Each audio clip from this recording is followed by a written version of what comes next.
Hi, welcome back to the Study Skills blog with me, Lauren, the Study Skills Advisor here at Young Rendi.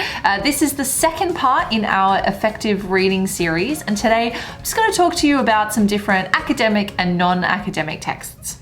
As I said in my previous blog, reading at university is really different from reading at home, say for pleasure or for instruction, like a cookbook.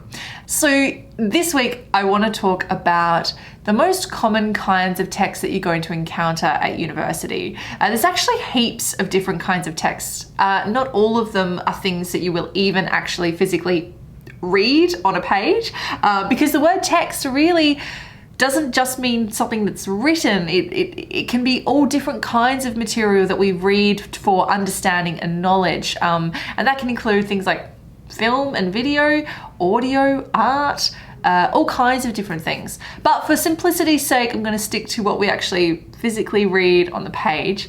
And most commonly, what we read at university can be broken into two very general categories: academic texts and non-academic texts.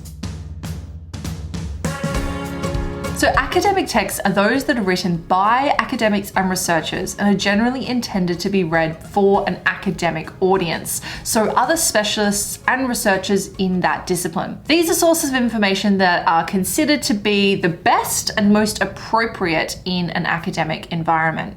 So peer-reviewed journal articles. Now the word peer review means that a journal article must be read and accepted by a panel of other specialists before it can be published. This ensures that the research meets certain criteria. For example, does it follow standard structures? Are the research aims, methods, and results clear?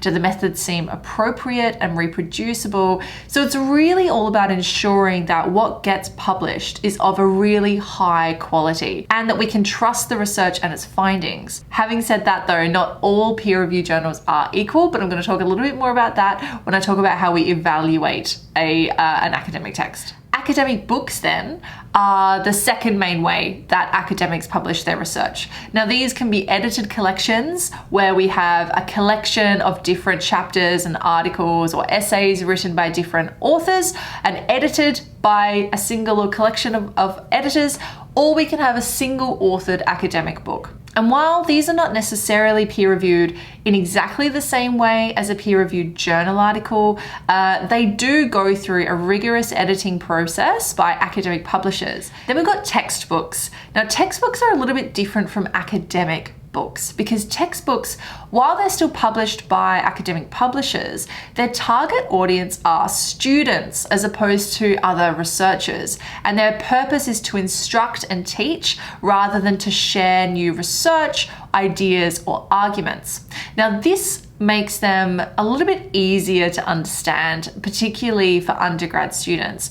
They tend to explain concepts at a more appropriate level for students, and they scaffold information so that it all builds on one another. However, while they do make things a little bit easier to understand, textbooks are not necessarily seen as being academic texts in the same way that articles and academic books are. So when you're writing an essay and using them as evidence, they may not be considered as appropriate by your markers. And this comes down to that whole instruction versus new research issue. Instead, use your textbooks as a starting point to understand difficult concepts and then move on to more complex articles and academic books for your research. Now, the problem with academic texts is that they can be really, really hard to understand. And this is because they are written for that audience of other academics, not for students, except for textbooks. And this means they often don't explain concepts in depth or unpack very complicated ideas. Their purpose is to share research findings, to make original contributions to knowledge, or to make new arguments. And for this reason, they're about very, very specific subjects. And they also take it for granted that you as a reader are probably already familiar with the topic and some of the ideas that have come before it. So while they might have very short descriptions or short summaries or background and context about the issue, it's not going to be the same as you're going to get in a textbook or in an academic primer or a dictionary. Basically, these are books that are designed to help unpack that technical language and the concepts of your topics, break down often quite complicated and complex ideas into more easily digestible information. These can be a really excellent starting place if you're struggling to understand an idea or an article in an academic book. You can find these in the library smart search guides, which actually have different topic categories. So you can go in, say you're studying education, click on the education button, and they will show you some of the dictionaries and primers that they recommend if you're studying education.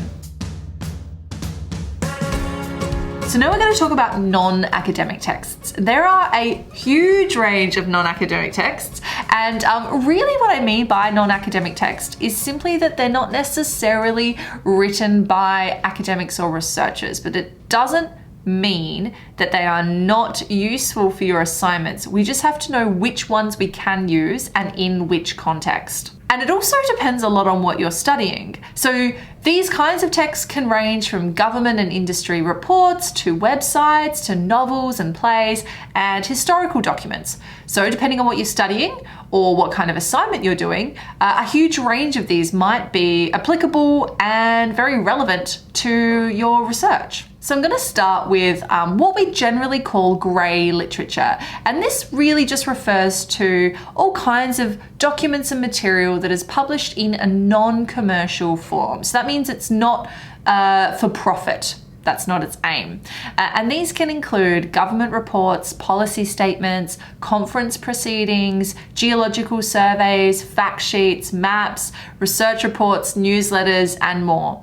These can often be your best source of direct, up-to-date information about a certain subject, particularly if you want something from a real-world perspective. So say, for example, you're writing a paper about homelessness in Australia. The Australian Bureau of Statistics might have some of the best and most up-to-date data for you to use. Or you might choose to check out a fact sheet released by a non-for-profit organisation. Both of these would be considered grey literature, and in the right context can be hugely useful to your research. But it's also important to consider where this information has come from. So while many organisations are trustworthy, some might have an agenda. So just check on those kinds of things. Now, another kind of text that might be really useful to you are primary sources. So primary sources are immediate first-hand accounts or documents. And these can include things like newspaper reports, speeches, diaries, interviews, books, poems, survey data, statistics, photographs, and more. Basically, primary texts present a subject in its most direct form. It is the thing that you might be studying. So if you're studying Hamlet, for example, the play Hamlet is your primary source, and any articles or essays written about Hamlet are your secondary sources. So different kinds of primary texts are used in different disciplines to varying degrees. In each of these cases, you'll often be expected to analyze and interpret that primary source yourself or in conjunction with other secondary sources. Remember that at uni you will encounter a variety of different types of texts. Some disciplines will really privilege academic texts such as journal articles, while others will have a way broader scope and allow you to draw from all different kinds of sources. So check the topic guidelines if you're ever in doubt, or ask your tutor. That's all for this blog today. Next time I'm going to go through the structure of academic texts and we'll talk about how you can navigate your way through them. And so I will see you then.